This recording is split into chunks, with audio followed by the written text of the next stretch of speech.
Bom dia, querido, graça e paz. É o pastor Renan, pastor da Igreja Batista Ebenezer. E nessa manhã nós vamos estar estudando a nossa lição na Escola Bíblica Dominical, é a lição primeira da nova revista, que vai falar sobre a conversão que mudou a história. Se você tiver com sua Bíblia aí, Atos dos Apóstolos, capítulo 9, nós vamos fazer uma leitura do verso 1 ao verso 6 e vamos estar estudando essa lição. Saulo, respirando ainda ameaças e morte contra os discípulos do Senhor, dirigiu-se ao sumo sacerdote e lhe pediu cartas para as sinagogas de Damasco, a fim de que, caso achasse alguns que eram no caminho, assim homens como mulheres, os levassem presos para Jerusalém.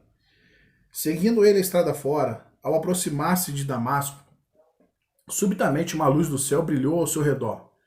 E caindo por terra, ouviu uma voz que lhe dizia: Saulo, Saulo, por que me persegues? E ele perguntou: Quem és tu, Senhor? E a resposta foi: Eu sou Jesus a quem tu persegues. Mas levanta e entra na cidade, onde te dirão o que te convém fazer. Vou ler até o 9, tá? Os seus companheiros de viagem pararam emudecidos, ouvindo a voz, não vendo, contudo, ninguém. Então se levantou Saulo da terra e, abrindo os olhos, nada podia ver. E guiando-o pela mão, levaram-o para Damasco. E esteve 3 dias sem ver, durante os quais nada comeu e nada bebeu. A conversão que mudou a história. Esse texto que acabamos de ler, ele vai narrar um dos momentos mais marcantes da história. O cristianismo e o mundo serão mudados a partir desse momento. Uma obscura seita judaica, eles vão falar o caminho, né?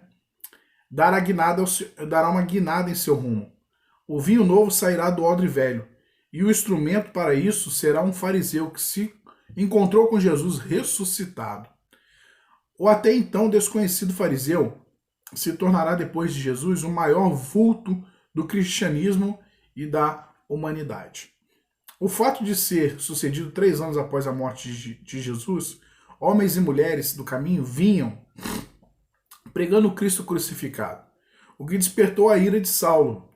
O capítulo mostra seu estado emocional. O capítulo 9 que nós acabamos de ler vai mostrar o estado emocional de Paulo, respirando ainda ameaças. Um homem contra Cristo e termina contra ele pregando. Nós observamos todo o capítulo, lá no verso 29, vai falar que de perseguidor ele vai se tornar agora um perseguido, né? Então, um homem dominado por Cristo, o caminho não morrerá. A perseguição não o abaterá. Um perseguidor teve um encontro com Jesus e levará o seu nome ao mundo, mesmo sobre perseguição. Isto é de tal maneira que nós, estudando sua vida e lições, somos devedores ao seu ministério. Com mente e coração abertos, caminhemos pela vida e ensinos de Saulo de Tarso. Depois vai se tornar Paulo, o cristão por excelência. Primeiro, a infância de um menino judeu. Pouco se sabe sobre esta fase de Paulo. Ele silencia sobre essa fala. Há apenas lendas que não nos interessam sobre o episódio ou o período. Sua vida como menino e adolescente judeu deve ter sido bem sucedida. Com 5 anos de idade foi alfabetizado, começou a ler as escrituras. Com 6 foi levado a uma escola rabínica. Aos 10 foi instruído na lei oral. Aos 12 teve sua cerimônia de tornar-se filho da lei. Assim começou sua carreira de judeu ortodoxo. Entre os 13 e 16 anos, deve ter sido enviado a Jerusalém para ser educado como rabino.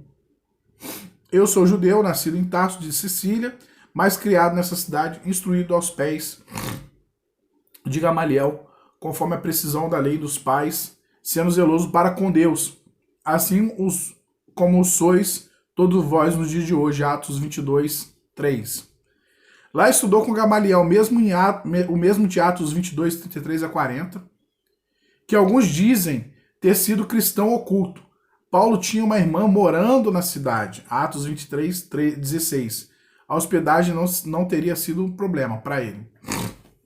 Então a caminhada do apóstolo vai ser, inicialmente, uma trajetória de uma família ortodoxa, né, em que seus pais vão doutrinar, ensinar o caminho do judaísmo.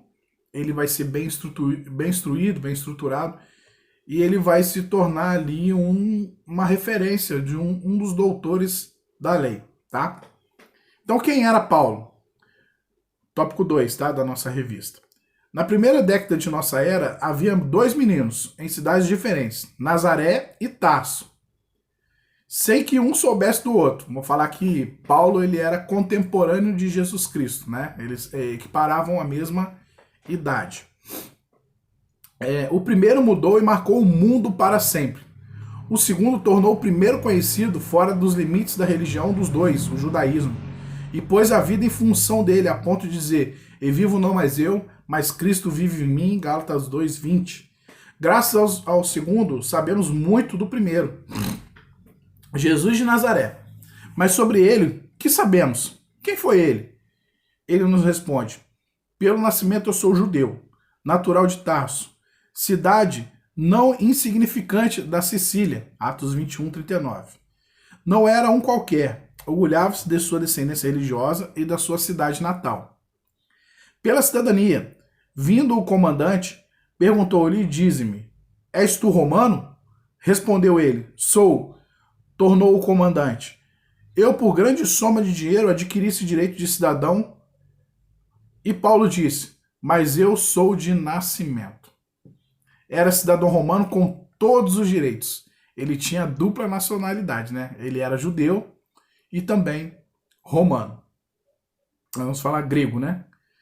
Pela sua cultura, ele, segundo os outros, fazendo ele deste modo a sua defesa, disse festo em alta voz: estás louco, Paulo.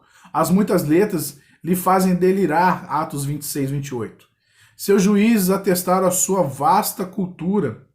Pela sua religião, circuncidado ao 8º dia da linhagem de Israel, da tribo de Benjamim, hebreu dos hebreus, quando à lei fui fariseu, quando ao zelo persegui a igreja, quando à justiça que há na lei fui irrepreensível. Filipenses 3, verso 4 e 5. Membro da seita mais ortodoxa do judaísmo, ele foi irrepreensível. Ele levava a lei na mais profunda letra. Jesus vai ensinar o espírito da lei. Paulo ele vai trabalhar em cima da letra da lei.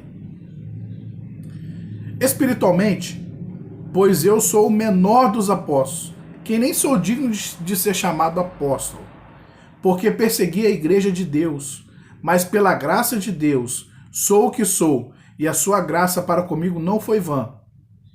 Antes trabalhei muito mais do que todos eles, todavia não eu, mas a graça de Deus está comigo. 1 Coríntios capítulo 15, verso 9 e 10. Extraordinariamente, culto de grande capacidade de trabalho, espiritualmente zeloso, judeu radical, sua conversão redirecionou todo o seu cabeçal a serviço de Jesus, todo o seu cabidal. No dizer de Stott, Paulo era um homem intoxicado de Cristo. O mundo deve ser muito a esse homem, deve muito a esse homem, que Rodney denominou que de maior bandeirante do evangelho. Sua paixão por Jesus é um desafio à nossa fé. Realmente, queridos, a conversão de Paulo ao evangelho de Cristo Jesus, após esse encontro de Cristo no caminho de Damasco, trouxe uma profundidade muito grande a ele, após ser testado pela palavra, confrontado pela palavra de Cristo, e ela ser verídica, e isso trazer-lhe uma transformação de forma profunda. Ele vai mudar radicalmente a sua vida, a sua trajetória, para que todos pudessem viver o evangelho de Jesus Cristo. E ele vai ser um grande sinalizador, como precursor, assim como João Batista, mas agora de ser um sinalizador da volta de Messias, porque até então eles acreditavam que Jesus havia morto, estava morto, e estava preso naquele madeiro. Só que não, agora após desse encontro com Jesus Cristo, ele vai realmente trabalhar em prol de que realmente Jesus ressuscitou, e nós precisamos nos preparar para a volta do Mestre de Jesus Cristo. Então Paulo vai fazer de uma forma extraordinária essa mudança, e também radicalmente essa mudança, porque ele passa de perseguidor, aquele que perseguia, estava com uma carta em suas mãos que outorgava o direito de matar pessoas que andavam pelo caminho. Naquela época não eram chamados de cristãos, eles eram conhecidos como aqueles que andam pelo caminho. E agora ele vai se tornar um daqueles que andam também pelo caminho, que seguiam Jesus Cristo.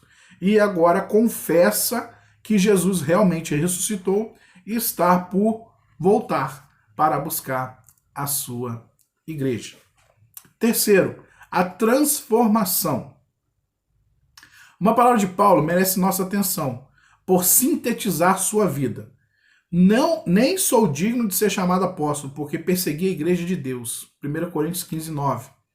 Há dois limites nela: perseguidor da igreja de Deus e apóstolo. A mudança se deu no caminho de Damasco. Há três narrativas de sua conversão em Atos. Atos 9, de 1 a 19, que é narrado por Lucas.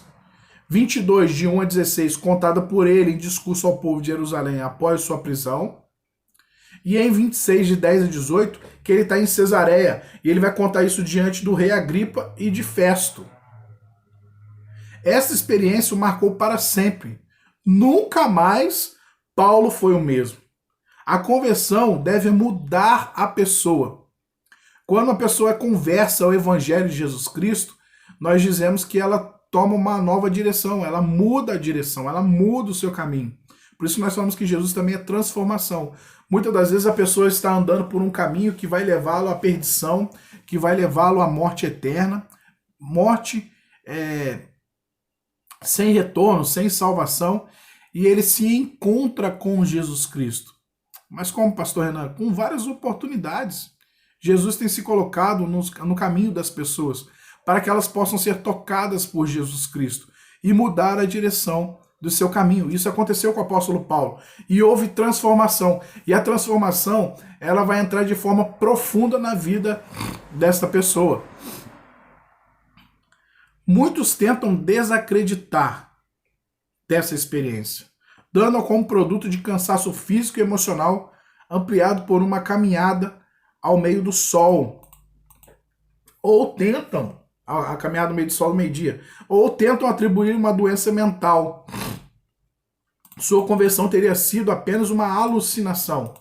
Muitos vão dizer que a conversão do apóstolo Paulo foi uma loucura. Ele deu uma loucura, ele mudou assim de repente, pessoal, ele não está bem, ele está com problemas emocionais, isso afetou a sua mente. Nada disso, queridos. Ele foi converso ao Evangelho de Cristo Jesus, né? O evento foi sobrenatural e não uma ilusão, pois foi uma luz mais forte que o sol do deserto ao meio-dia. Atos 22:6 vai dizer isso. Os homens ouviam a sua voz, mesmo não entendendo. Não era só o apóstolo Paulo, aqueles que estavam com ele também ouvem a voz de Jesus, mas não entendem o que está acontecendo. E aquilo traz preocupação, e ele, o apóstolo Paulo, vai ficar cego por 3 dias, né? E ele vai ficar sem comer e sem beber, ele não está entendendo nada, né? Até que ele tem aquele encontro com aquele homem que vai lhe restaurar a visão através do mando de Cristo Jesus, e ele vai assim acreditar que Jesus era com ele, né? Então, ele vai se passar de Saulo para Paulo, né? Então ele vai se tornar não mais Saulo de Tarso, mas agora Paulo de Cristo. E a repetição do nome próprio era uma forma carinhosa de tratamento. Ele odiava sem conhecer o dono daquela voz, mas o dono daquela voz o amava. Antônito, Paulo pergunta: quem és tu, Senhor? A resposta foi: eu sou Jesus a quem tu persegues. Que impacto deve ter acontecido na vida do apóstolo Paulo? Que choque! Ele não perseguia seguidores de uma superstição, mas alguém vivo que agora o alcançava e o derrubava. Jesus era real, estava vivo, e Paulo perseguia, caçava os seus seguidores, mas o grande caçador dos céus o alcançou, não com o ódio, com aquele como ele caçava, mas com ternura. A graça de Jesus o alcançou. Por isso, mais tarde, ele escreverá, como ninguém, sobre a graça de Deus. Ele a experimentou em Jesus. Quem tem um encontro real com Jesus, prova a graça. Quarto, que podemos observar, antes disso, tecendo um comentário em cima disso, que quando o apóstolo Paulo experimenta da presença de Cristo Jesus, ele não é só transformado, sim, somente transformado, mas ele também é regenerado. E ele vai, de uma certa forma, mudar a sua visão ocular da vida de Cristo, porque ele perseguia Jesus sem conhecê-lo e o odiava. Jesus conhecia ele e o amava. Mas, pastor Renan, o senhor acabou de falar que um estava em Nazaré, outro... Sim, mas eles não se conheciam, mas Jesus é Deus. Jesus foi de encontro ao apóstolo. Jesus convergiu a vida do apóstolo Paulo. E ele vai se tornar um dos maiores, como eu já disse, sinalizadores do reino de Deus. Talvez você que está estudando nessa manhã conosco, pode ter sido converso ao evangelho algum texto do apóstolo Paulo, tem escrito alguma igreja, algum pastor, ou falando em alguns atos que ele mesmo fez, mas ele vai dizer que a vanglória não é dele, a vanglória é do próprio Senhor Jesus Cristo.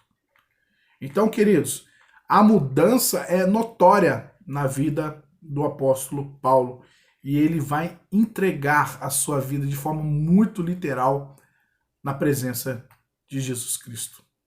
Então, nós precisamos entender que a transformação foi completa. Não foi somente da boca para fora, ele viveu Jesus Cristo. Quarto, a disposição para o serviço. A conversão de Paulo não foi superficial, foi radical, foi profunda, como deve ser uma conversão. Ela não se apenas aculturou, nem aderiu a um certo grupo. Ele foi transformado pelo poder de Jesus Cristo.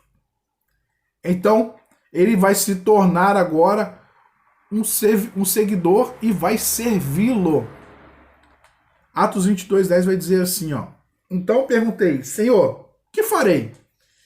E o Senhor me disse, levanta-te, vai a Damasco, onde te dirá tudo o que te é ordenado fazer.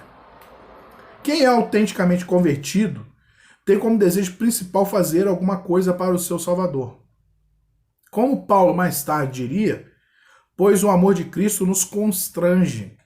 2 Coríntios 5,14. Conhecer o amor de Jesus provoca um santo constrangimento na vida. Quem conheceu o seu amor quer servi-lo. Mas muitos convertidos hoje querem entretenimento e que Deus ou a igreja cuide deles. Muitos têm buscado o evangelho para um cômodo pessoal, para que traga um alívio momentâneo. Muitos têm buscado a igreja ou a religiosidade para buscar uma autoajuda e não a ajuda do alto. Muitos pregadores também têm pregado autoajuda e não a ajuda do alto, porque nós somos dependentes do Senhor. E o apóstolo Paulo vai nos ensinar isso, que nós devemos depender do Senhor Jesus Cristo, porque Ele é o Senhor das nossas vidas. Mas nunca se perguntaram também o porquê ou o que podem fazer pelo Senhor. Quando nós chegamos numa igreja, nós não temos que perguntar o que a igreja tem para me oferecer, mas sim como podemos contribuir, como podemos ajudar, como podemos servir nesta igreja. Porque eu, pastor Renan, não quer dizer que eu sou da igreja Ebenezer porque eu tenho alguns interesses, não. Eu sou pastor Renan e sirvo na igreja Batista Ebenezer. Lá é o lugar onde eu sirvo. Principalmente ao Senhor Jesus Cristo. Você precisa servir, meu amado irmão, minha amada irmã.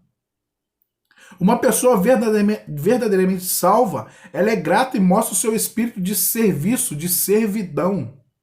Muitos querem ser servidos, mas a vida cristã é servir. Jesus nos deu exemplo, pois também o Filho do Homem não veio para ser servido, mas para servir e para dar a sua vida em resgate de muitos. Marcos 10, 45. Paulo seguiu o seu exemplo. Nós estamos encerrando nossa lição nessa manhã. Então, para nós pensarmos e agirmos, nenhum coração é bastante duro para não ser alcançado pela graça de Jesus. Não deixemos de orar pelas pessoas sem Cristo, pensando que elas nunca serão salvas, que elas são muito duras e nunca se converterão. Não há limites para o poder de Jesus. Segundo, o propósito real de Deus para nós só pode ser descoberto em Jesus Cristo.